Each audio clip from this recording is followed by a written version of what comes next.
The Growth Happens Dawn to Dusk podcast with Matt Devitt. He talks with people about their journey, where they succeeded and failed, to help others on their quest. We're all on a journey that starts and ends every day.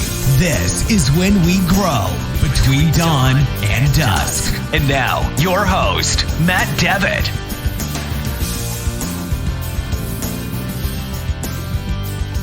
Welcome to another edition of the Growth Happens Dawn to Dusk podcast. I'm Matt Devitt, your host for this show, and we've got a great guest on as always, or at least I think as always. One, Mr. Tom Spaits, and he's an interesting cat. He is someone that came out of the cement industry, has a ton of experience, worked his way up from a laborer to plant manager. He's also a triathlete, and we get into a lot of interesting things with regards to how his perspective on career has changed over the years, similarities between training for a tri versus trying to move up within your job. Just a lot of interesting conversation with him. He's an all-around good guy and really enjoyed my talk. So hope you do too. But before we get into it, please leave a like, subscribe, share, comment, 5-star review. All of that really helps with the podcast. Again, I appreciate everybody's comments and helping me get the word out on this podcast. I'm really enjoying making this. I hope you guys are enjoying listening to it as well. So without further ado, let's get this thing started with Mr. Tom Spaits. Tom, appreciate you taking the time out of your day this morning to talk with me. Really looking forward to hearing more about your story, your interesting journey, and it's just great to meet back up with you and talk again.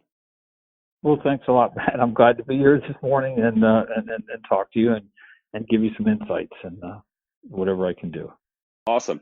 So we actually met through a mutual friend, Andy. I believe it was at one of those conferences, Cement or Lime or something of that nature. So just everybody out there that's listening. So Tom and I have somewhat of a connected background because we're both, rock dust lovers, cement heads at heart when we got started in our career. So looking over, and we've talked about this a little bit in the past, Tom, but I mean, you started, as entry level within a cement and then cement plant, and then worked your way up to plant management. So what kind of happened within there? I mean, how long did that go? What did that kind of process look like in a nutshell? Well, it had started even before that. My grandfather came over from Hungary, and he worked at the Whitehall cement plant for about 40 years. And then my father worked at the Whitehall cement plant for 42 years. And I've had aunts and uncles and cousins who worked at the Whitehall plant and in the different plants in the valley because in Lehigh Valley, that's just what you did. You were either worked in the cement plants or you worked for the Bethlehem Steel. So I got my start in the business in 1978 as a college student during the summer. I worked there in order to get money for college. And of course, we were the laborers, and we were the guys who had shovels and jackhammers and went and cleaned up the plant, and we filled in jobs for vacations for guys who were on vacation for a few weeks in the summer and did stuff like that. It was great money. It was really hard work, but it was kind of my introduction in the cement business. I never really thought about cement as a career, but when I graduated from school, times were tough. It was back in '82, and there weren't many jobs around, so I got a job with Systech, the people who did the waste fuels for General Portland back then. And I started with them and worked in their lab in Paulding, Ohio for a few months, and kind of got in that way.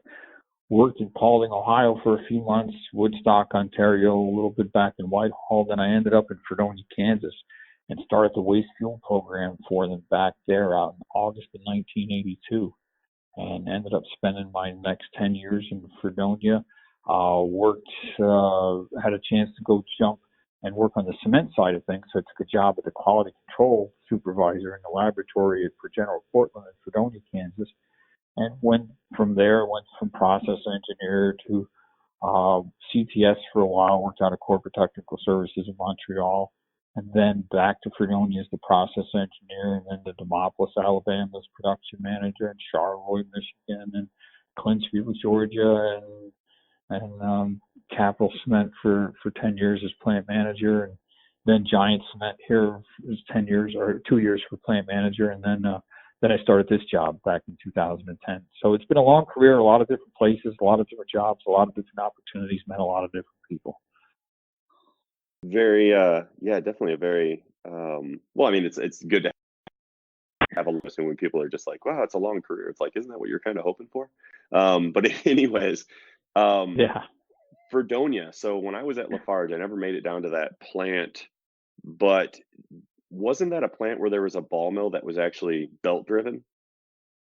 It had a great big belt that was about leather belt that was about 6 foot wide and about an inch thick, and it was about 80 foot long. And when it ran, it generated so much static electricity that your hair would stand on edge if you stood next to it. It was really a sight to behold. Since Fredonia was a cement museum, a living cement museum.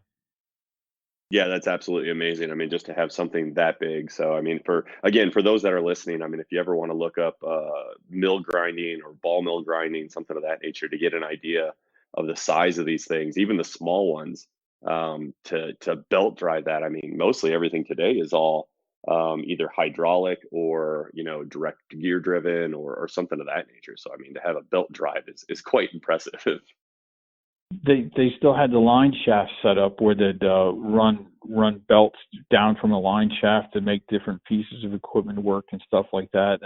And one time I was looking back into drawings way back, and I saw drawings from the early 1900s, from 1905, where it showed where they had the barn for the mules, because that's how they took the rock up from the quarry. So it had the place where they kept the hay and where they kept the mules at night, and the railroad track that they used to haul the rock up with the mules to the plant. It's really amazing.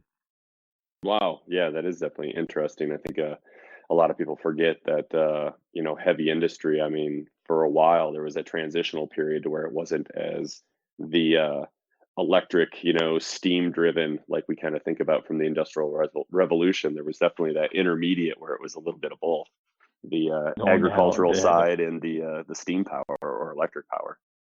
yeah, they had a lot of people that worked at the plants back in those days because everything was done manually. There's just very little automation. Yep. Yeah, I would agree. So as you moved, literally geographically moved around the country as well as professionally up within the ranks, when you look back at that, what are some of the items that you think helped you progress within that company or the companies that you're in, or even just, to take on new opportunities? What do you think puts you in a good place for those? Trying to learn different things from different people that you'd come across, and different management styles. Everybody has something to teach you, and sometimes they teach you something good that you want to follow, and sometimes they teach you something bad that, well, I don't want to do that. Working with all the different people was a great joy, because I made a lot of connections over the years and met a lot of good people, and worked for good companies for the most part. Really enjoyed what I did, and if you enjoy what you do, that's really the important part. So trying to learn something from everybody that you meet, I think, is the biggest thing. And I was fortunate to meet a lot of good people over the years. Did you find the way you looked at, I guess, either promotion or maybe not even promotion is the right word. Let's say, opportunities or things you wanted to say yes to. Did you find the way you evaluated those, let's say in your, 20s and 30s, so, first decade of your career versus like the middle part of your career and then towards the end? Because I'm just wondering if, Oh, so like a new person coming into a job, how would they view things, but did you kind of change as you went into those different segments of your career?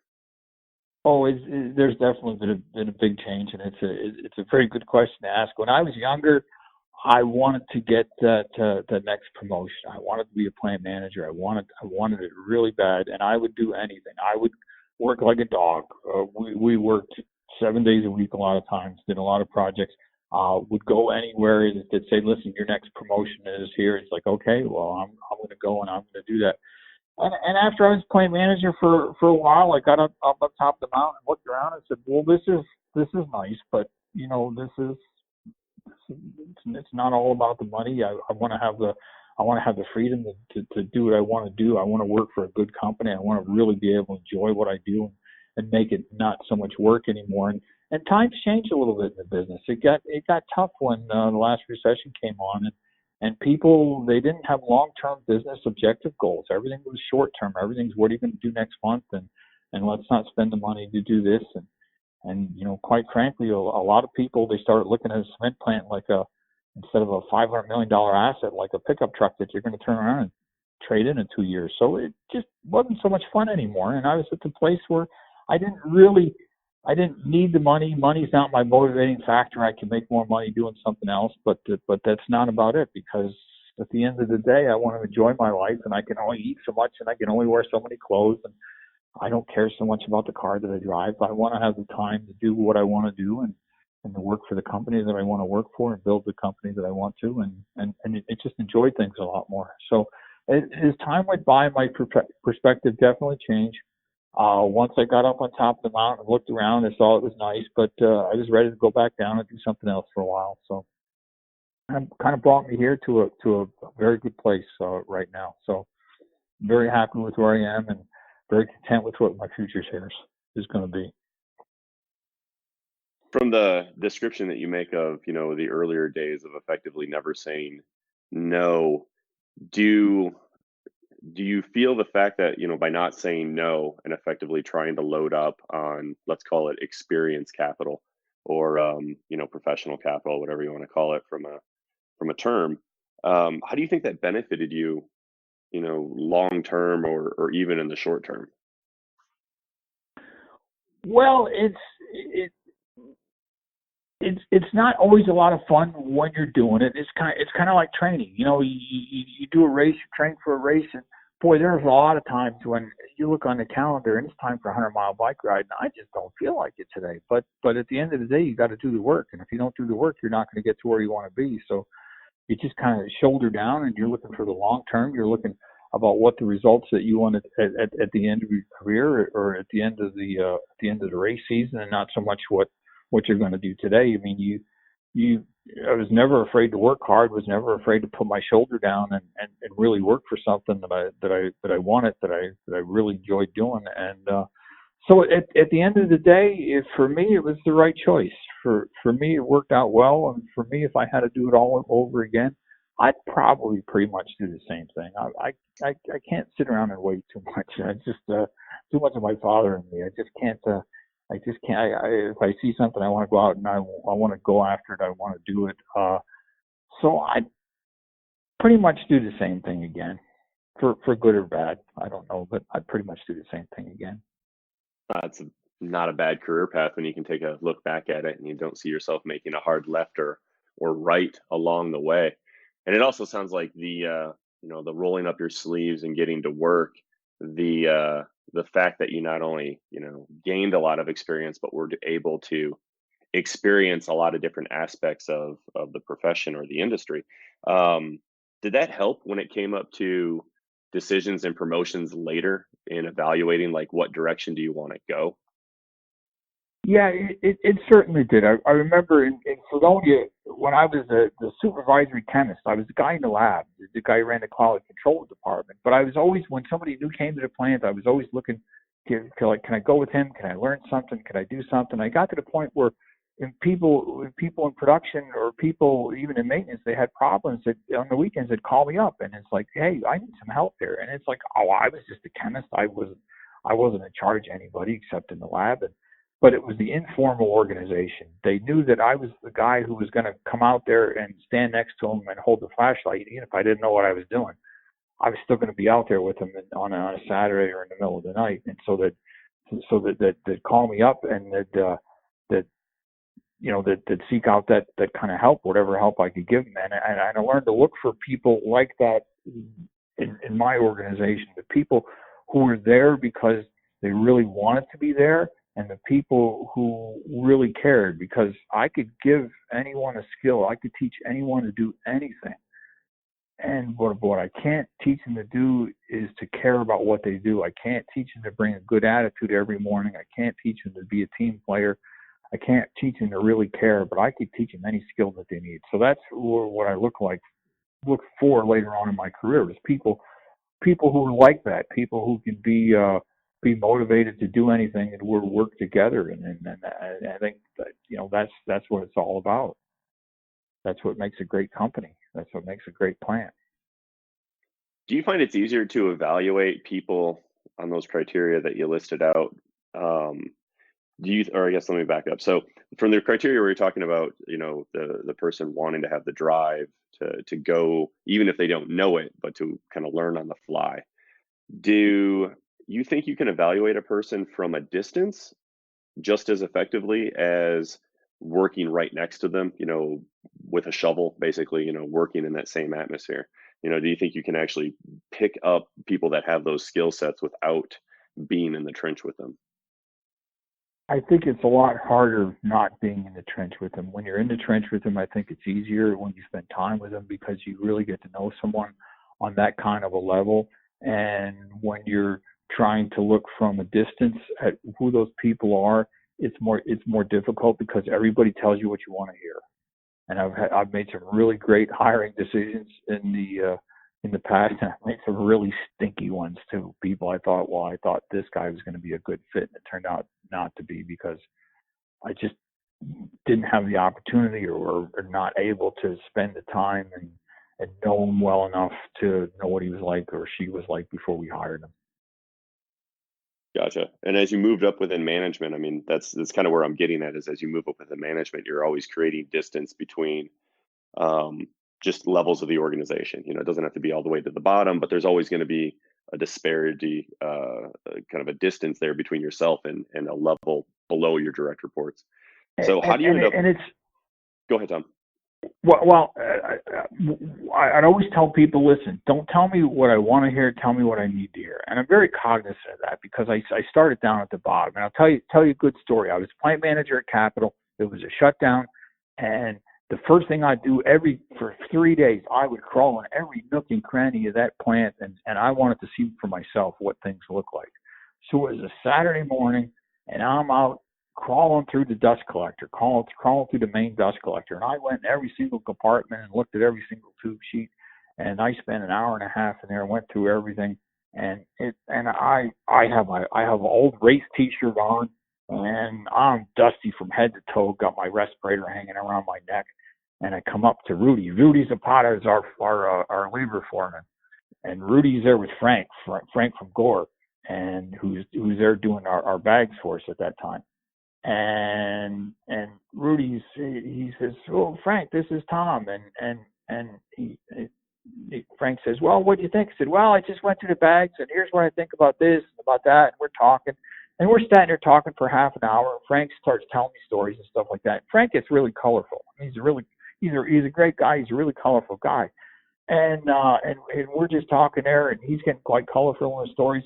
And he says, "By the way, what do you do out here? Are you in production?" I said, "Yeah."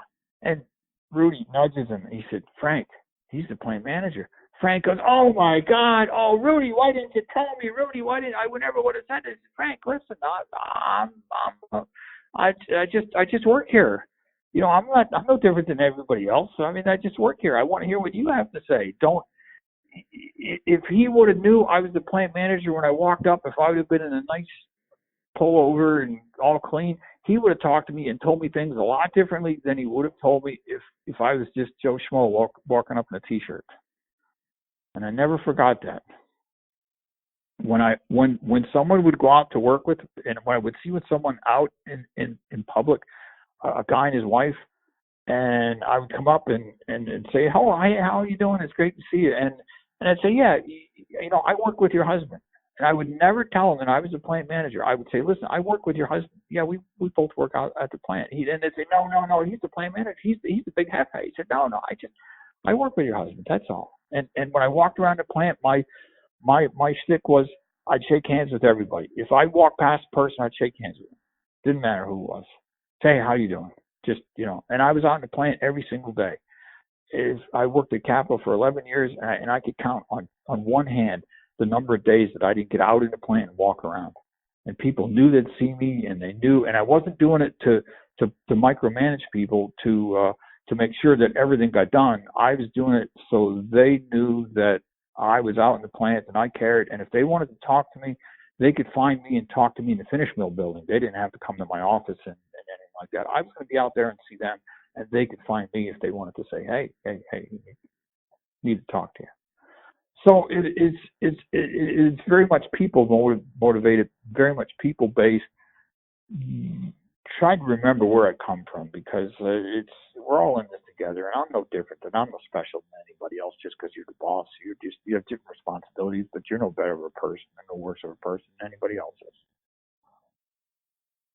Yeah, that makes sense with the, trying to just create a level of accessibility. So when you moved to a new plant, how did you foster that, that openness, that transparency? How did you create that when you're going into a completely new plant where nobody knows, your history? The biggest thing was keep your eyes open and try and absorb as much as possible and see what the culture is and see how they do things, and keep your eyes open and keep your mouth shut, and just try and figure out what the lay of the land is. What are the things that they need to concentrate on there to make them successful? And I can only do 2, maybe 3 things, really well. And after that, I just can't do many things after that. So, there's a couple of priorities that you really want to drive home. There's a couple of things that you really want to get. And after that, you, it's hard to be great at 4 or 5 things. Figure out what you need to be good at and what you need to be great at. When I came to Giant, it was shortly after the strike they had here, and they had some labor problems. They had union people, they had non-union people, and man, oh boy, it was a war. And the best thing I could do was be a totally neutral party. And I remember having union meetings with the guys and that have discipline. And somebody would come in and they had a problem, and when somebody came into my office and said, listen, we have a situation at the plant, I said, listen, I don't want to know names, just tell me employee A, employee B, and this is what happened, and here's what we're going to do, and here's where we're going to make a decision. So I sat down with the union guys and I said, listen, I have no idea who these people are, I don't know their names, and so it doesn't mean anything to me. So I'm not making a decision based on, well, he's a union guy or he's not a union guy. I'm making a decision on what the facts are that were presented to me. And they could see that. They could appreciate that I was trying to be unbiased, give an unbiased opinion. And they cut me a lot of slack because of that. We worked well together. And when I left, it was funny. They hated to see me go because we had a good working relationship. So it's going in with your eyes open, with your mouth shut, figuring out what the priorities are, 2 or 3 things that you really need to work on and really need to drive them home as best as you can in order to be successful. And it takes a long time. It's just you can't change the culture in a couple of weeks, and you can't change it in a couple of months. You have to be in it for a long haul, and you got to do the right things for the right reasons. There are no shortcuts. It's really simple. It's just nose to the grindstone, and you got to keep doing it every single day, and you got to be consistent. And if you do it for a long enough period of time like that, you're going to get somewhere with it. But there are no quick fixes. There are no quick fixes, I guess. It takes the time. It takes the work to do. There's no shortcuts. True. I remember, I'm trying to remember where I heard this from. I think it was on a different podcast where the person basically said, everything you want is usually on the other side of hard work. And I found that to be a very interesting phrase, because it doesn't factor in time or anything like that. It's always at the other side of hard work. What was that? Oh, it was Tim Ferriss podcast with Tim Kennedy. Anyways, so one of the other one is go ahead. The harder I work, the luckier I get. Right. Yeah, and there's something to that too. Is that so now that we're kind of going back and forth with quotes, do you have specific, little quotes or things like that have just they've resonated with you over the years? Not a whole lot, really. And that's one of the few ones that I remember, and I think is very true. The harder I work, the luckier I get, and it's just there just are no shortcuts. You gotta do the work. If you want to get somewhere, you got to do the work. Period. End of story. Yep, that is very true. So speaking of no shortcuts, putting in the work, you actually have a very interesting career outside of the cement professional side. I don't really want to call it a career, maybe, but in endurance sports. How did that ever get Yes. started? Well, it was December, Christmas Eve of 1984, and I went to put my pants on to go to midnight mass. I couldn't fit in my pants. And I was 23 years old. And it was like, oh man, I put some pounds on. I better do something about this. So I joined a gym. I was living in Fredonia, Kansas. Joined a gym that spring, and then I found out there was a 10K race in town. So I did the 10K race. And didn't train for it all, but I finished and just barely survived it. 46 minutes, 46 seconds, and then bought a bike. Figured I always liked to ride a bike, so I bought a bike from the local bike shop in town. And the guy who I bought the bike from, Rusty Baker, he and I turned out to be the best of friends. And he turned me on to biking, and he was a great bike racer. So we started riding a lot, started running a lot. Heard about triathlons. They were the new thing back then. And I figured, man, if I could do a triathlon and survive, I could do just about anything. So I signed up for the first one in Tulsa in 1985 and finished that. Did really well. Worked with Rusty over the winter because we would go out and ride. We would try and kill each other. We loved each other dearly, but on the bike, I would try and kill him, and he would try and kill me. And we started getting fast, and we started riding really well together. And the next year I went in another triathlon, and I had trained, and I had joined a master swim group to work on my swimming skills. One of the guys who I swam with was on the same swim team with Mark Spaits in college, so he really helped me with my training and my swimming. And I went back to that same race a year later, and lo and behold, I finished top 10 overall and won my age group. It was like amazing. So I was like, well, this is pretty much fun. I could go do this and work hard and do a triathlon. So I did a couple more the next year, and then I figured, well, if I could do triathlons, why can't I do an Ironman? So I signed up for Ironman, and lo and behold, I hit the Holy Grail, and I qualified in the lottery in 1989, and I went over to Hawaii to do the Hawaii Ironman in 1989 with Mark Allen and Dave Scott, and finished that race, and I just had no idea what in the world I was doing. Never ran a marathon before, never raced that far before. It was all totally uncharted waters, but I had a great time. It was in Hawaii, and my whole family got to go. My parents got to go with me. So by then I'm totally hooked, and I'm doing races all over the South and all over the West, and doing pretty well, and doing bike races and doing a lot of running races, doing any kind of race that would come up, and I'd do anything, anywhere, any distance. Ended up over the years, I've been doing it for 34 years now, pretty much straight time. Done 7 Ironmans, 18 marathons, a whole host of half Ironman races, dozens and dozens of 10Ks and 5Ks and regular triathlons. Traveled all over the world. Done 2 races in Europe so far. Getting ready to go back next month and do another one in Spain. All over the United States doing races.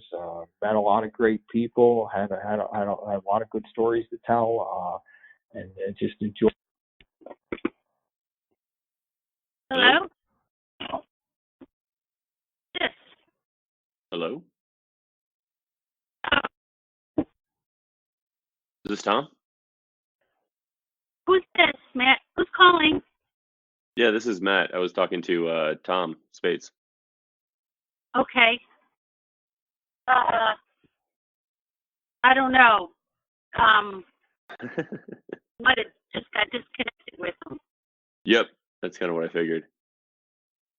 Okay. I think my phone went into his phone or something here, because I just pulled out of the car. Does he know who you are? Can he call you right back? Yep. All right. Yeah. All right. Thank you. Bye-bye. No, bye. So, you may be wondering what just happened. Well, so was I, and you could obviously tell that. And it's kind of interesting. It's happened to all of us. Well, maybe not all of us. Just me. Could just be me. I don't know. But let's reconnect with Tom and continue with our conversation.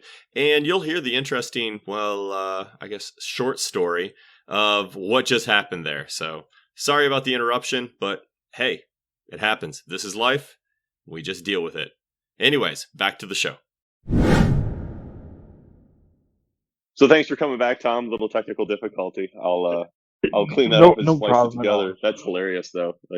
So anyways, the quick story for the kind of the break in the conversation there is, he was talking on his phone. Was your wife pulled up next to the house or your office, and so it automatically shoved the Bluetooth over into the car.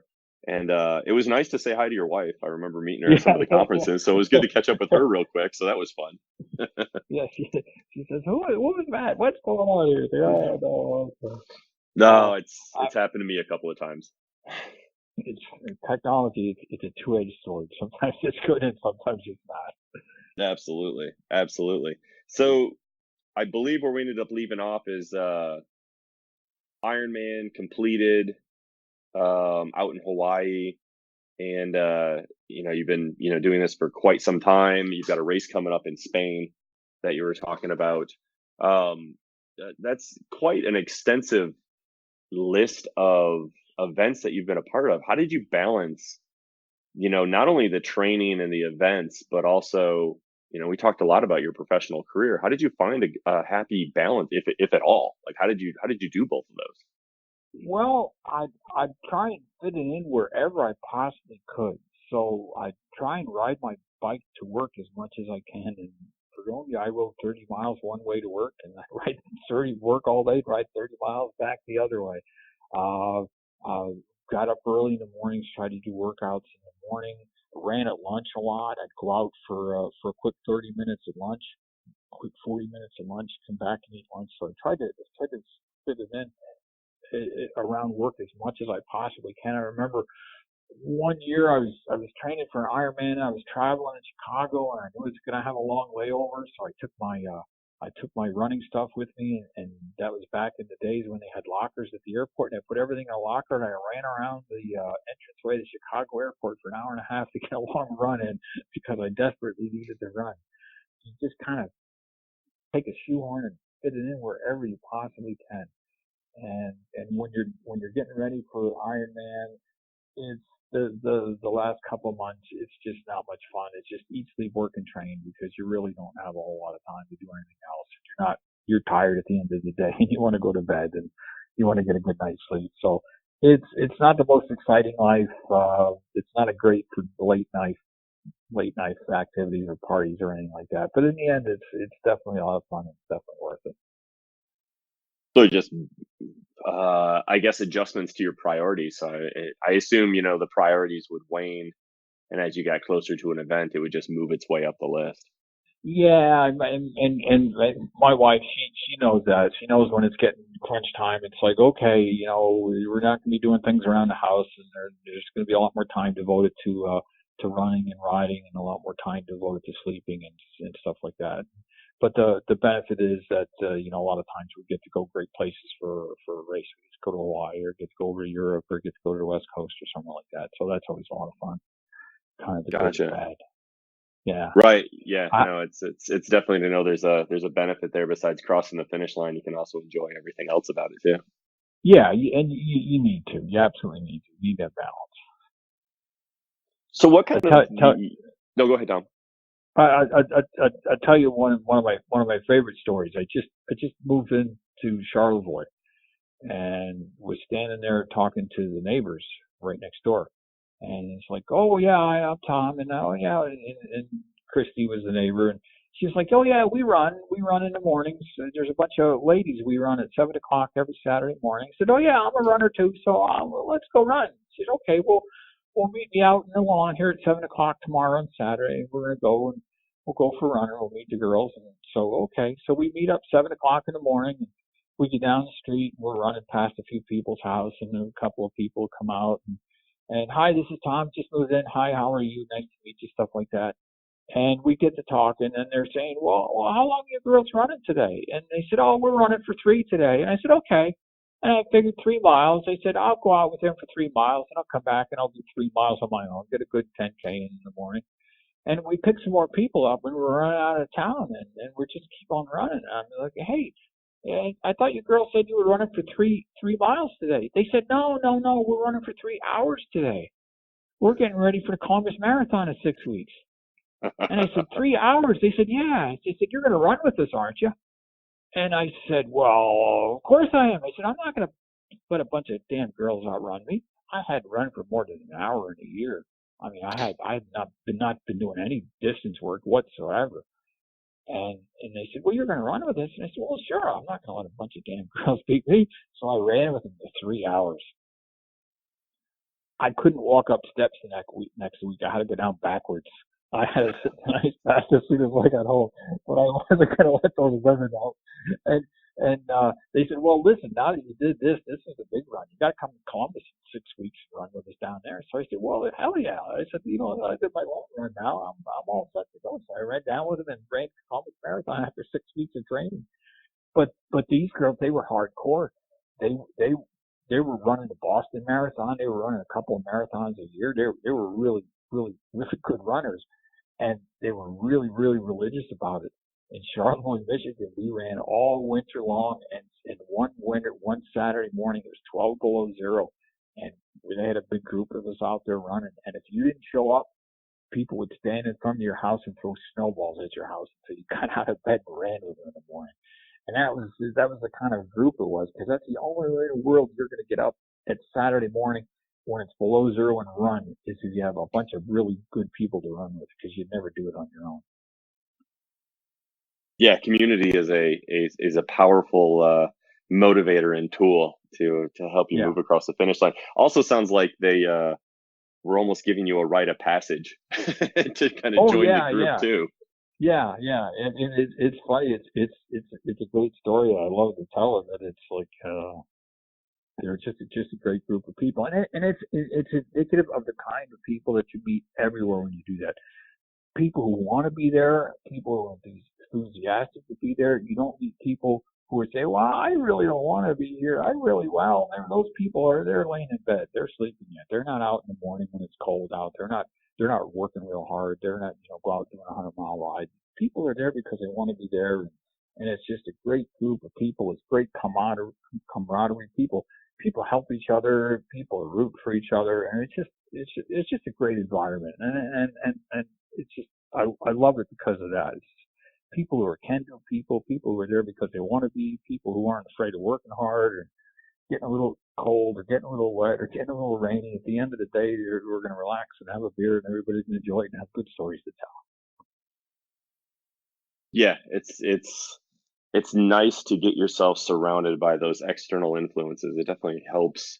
I mean, it helps in all sorts of matters. I mean, not just going out and running a long distance, but you got a project and it's crunch time to get it done. I mean, it's nice to have a team around you where everybody looks at each other and they're not coming up with excuses, but more or less, plan B, C, and D and rolling up their sleeves and just getting after it.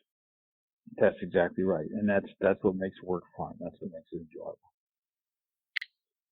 What are some of the, I guess, items that you kind of saw in your professional career as well as your athletic endeavors that, same. I mean, from a principle standpoint, they're pretty much the same, though you could implement them differently. But it just seems like there's going to be a lot of crossover between either the way you approach them or just the way you were able to attain success in them. I'd say the biggest thing is just persistence. You got to show up every day, and you got to be there. There's so many people who come to me and they want to talk about training. They want to talk about, I want to get in shape. I want to do this. I want to do that. And what's the most important thing? And the most important thing is consistency. You don't have to do a whole lot, but you have to do it every single day. And you have to incorporate it in your lifestyle. And it's the same at work, and it's the same for training. I have to show up and I got to do a good job every single day. And if I do, I'm only going to take a couple of steps today, but if you look a long way down the road, you're going to take a long journey and come a long way because you've taken a couple of steps every single day. And it's persistence. It's all about persistence. I'm not the smartest guy in the world. I'm definitely not the best athlete, but boy, you're going to be hard pressed to find somebody who's going to work harder. So at the end of the day, it's what it's all about. The adage of persistent, consistent effort comes to mind when I hear you saying that.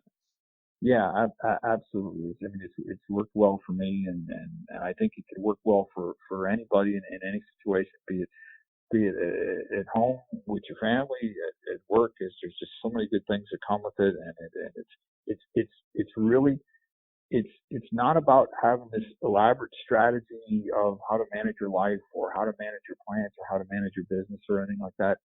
It's what it's like. It's execution. It's doing what you say. I remember another good story.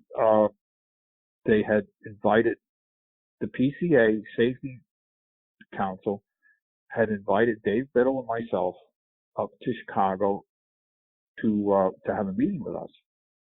And Dave Biddle's the plant manager at Arizona Portland, and I was the plant manager at Capitol. And I didn't know why does the PCA Safety Council want to see us? Why do they want to? Well, I got up there and found out that they wanted to see us because our two plants had the best safety record in the industry. And they wanted to know why. They wanted to know what we did that nobody else did, what we found out that nobody else found out.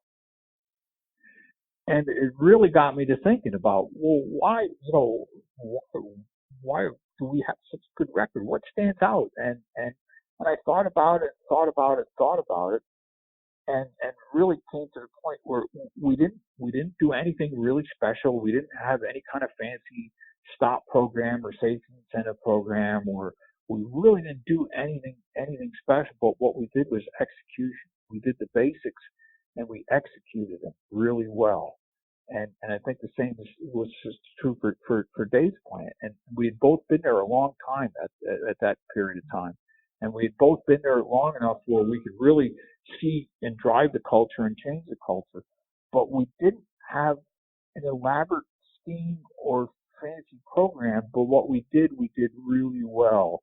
And we really got down to the roots, like I was talking about before. It was being in the plant every day. It was seeing what was going on. It was knowing what was going on. It was being accessible to the people and really just saying to the people, listen, I care because I'm here. I'm here out in the plant. I'm standing next to you in the finish mill. I'm over there in the ball mill with you, and I care about what happens here.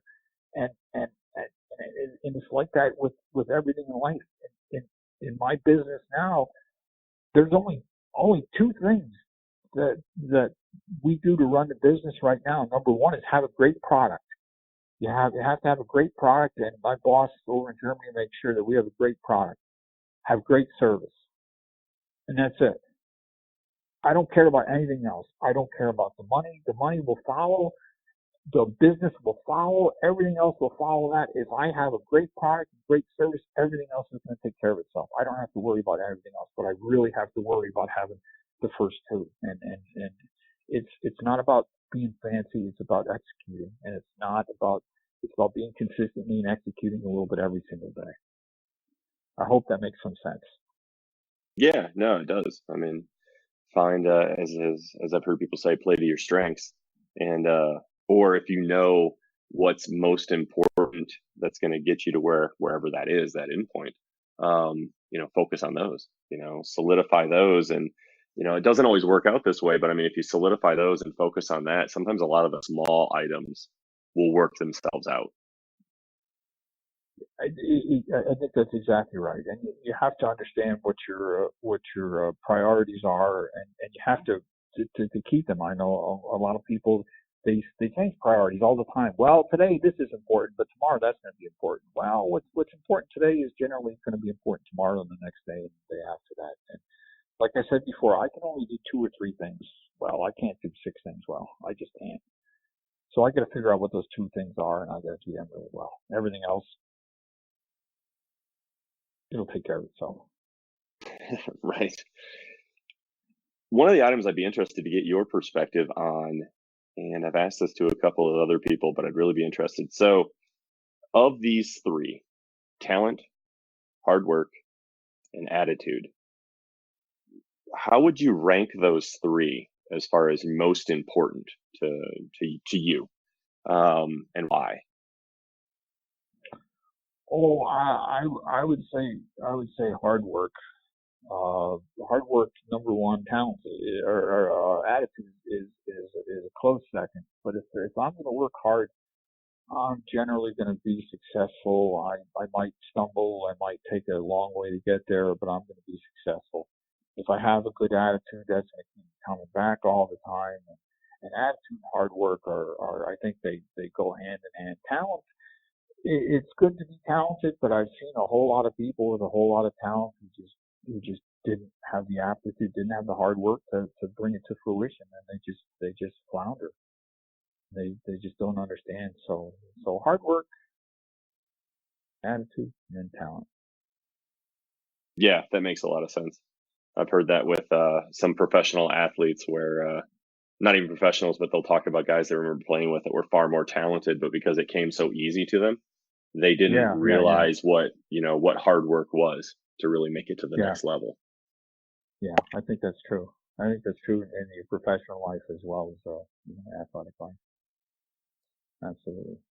So one of the items that I know I want to be respectful of your time this morning, but I'd be really interested with. So you were talking about, you're busy with the endurance side of things, busy with the professional life. But what I'm interested in is how do you make sure what you're doing is productive and not busy? Because busy can be a trap, and we can all be busy, chewing up hours in the day doing stuff in quotes. How do you make sure that you're always more in the productive side and not in the busy side? Well, it's trying to prioritize and figure out what's going to make a difference. And there are some things that in the business, some things that have to be done. You know, payroll's got to be done, inventory's got to be done, and those are more busy things. Those are things that are day to day running the business, and those have to be done. But you have to carve out some time for some things that grow the business. These are things that are going to take the business to the next level, where you're going to be 6 months from now, or where you're going to be a year from now. So most of the day is spent taking care of the business today. Most of the week, is spent taking care of business today. But I always try and carve out some time and say, okay, where am I going to be for next year? How am I going to develop those new contacts? Am I going to be writing some kind of paper to present somewhere where I can go and tell people who don't know about our product? Am I going to be redesigning the website or more informational brochures and stuff like that? So most of the business is just keeping the business going day by day, but you have to carve out some time. Where's the business going to be 6 months from now? Where's it going to be a year from now? And where's the best bang for your buck in order to get there with trying to branch out? And in our case, it's just trying to make people aware of what we do, because we have this little, really small niche industry that we serve that could probably benefit a whole lot of people who just don't know about us. So it sounds like what you're saying is there's always busy. It's just you got to make sure that you're cognizant of the busy versus productive and make sure that it's in the right allotment. Right. That's exactly right. And a lot of life is just busy, but there has to be some productive, and you have to carve out some time for that every day, or not every day, every week. And it's the same with your athletic life too. There are workouts that I do just to keep the motor running, to keep things working, and then there are specific workouts I do that are really going to bring increased fitness, that are a lot longer, a lot harder. But you can't go long hard every single day, or especially when you're older. You just need injury, and you just won't get faster. You'll just get broke down. So you have to be smarter about how you do things, not necessarily work harder. But you got to be smarter. Right. Yeah. I mean, staying in the game over the long duration is sometimes just as important as the output you do at any one time. That's true. Yeah. Yeah. So like I said, I want to be respectful of your time. How could people not only reach out to you in the vast interwebs that we have? So how can people connect with you? But then also, we haven't talked too much about your brand new company, new-ish company that you're working on. So if you want to give people a nickel tour on that, please do, because it is niche, but I do believe it's something that a lot of people could find helpful because they don't even know it exists. Well, it's a real specialty product. It's a high pressure liquid CO2 cleaning device that's used in heavy industries to remove buildups and blockages. Basically, what it is, it's a high pressure container of CO2 that has inserted into the buildup of your process, and it has a powerful blast. It's an explosion of energy, explosion of liquid CO2 that blows away buildup. So it's extremely powerful, and it's very easy to use, and it can be used in many different industries, any type of buildup or material flow problem that you have. It's a small German company that I work for. It's a family-owned company, been in business for over 60 years now. We manufacture the product in Germany, and we sell and service all over the world now. And there's just a lot of opportunity out there for people who don't know of our product, who have problems that we might potentially be able to help with. And it's a lot of fun. It's a great little business to work for, and I love doing it. So we had more than happy to talk to anyone about what we do, or share some great stories. I have a lot of stories over the years that I like to tell, and some of them are good, some of them maybe not so good. But it's just a lot of fun to get together with people and talk about racing and about training and about what to do and what not to do, and just to tell stories. I like to tell stories. No, that's good. What's the name of your company? Where's the website? We're ATD Pressure Gas Systems, and the website is www.atd-cgs.com.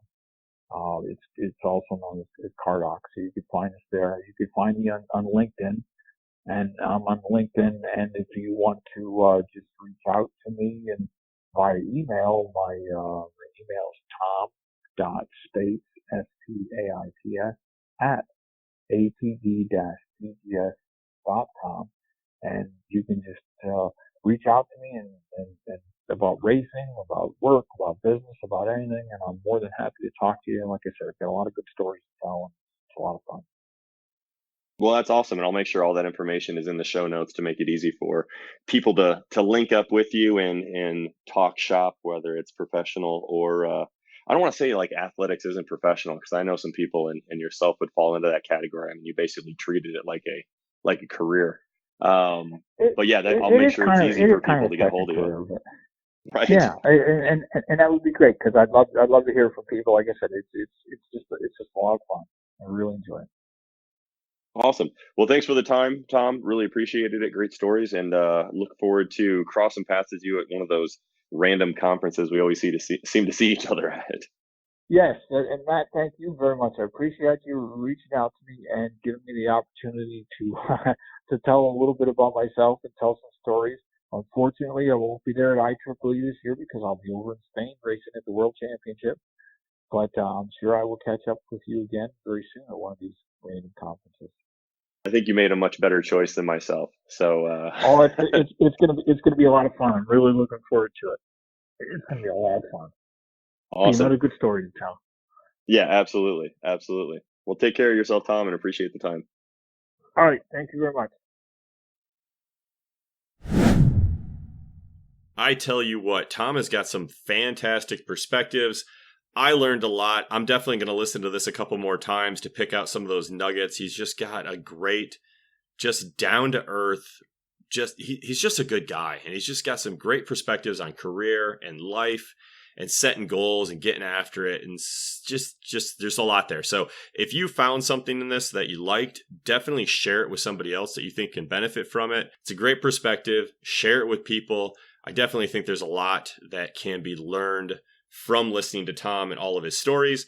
To give everybody a quick recap, so since Tom and I spoke, he's come back from Spain from the World Championships, and he placed 19th within his age group. He's really happy with his results, said it was a tough race, but all of the participants were, just fantastic to be around.